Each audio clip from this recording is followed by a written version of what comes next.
লক্ষ্মী পূজায় আমার ছোট্ট মন্দিরটি আমি কেমন করে সাজিয়েছি দেখো।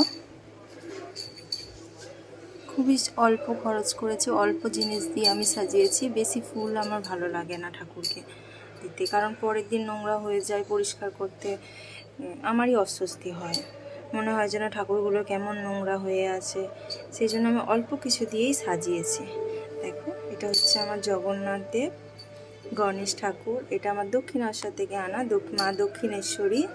এটা হচ্ছে লক্ষ্মী ঠাকুর, এটা হচ্ছে তারা মা। উপরে আছে আমার শিব ঠাকুর। এটা একটা পাথর, এটা মা বেনারস থেকে, আমার মা এটা বেনারস থেকে এনে দিয়েছিলেন।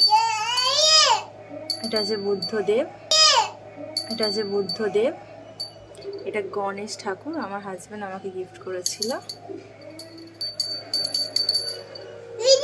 এই যে মা, দেখো কি কি প্রসাদ দিয়েছে আজকে আমি।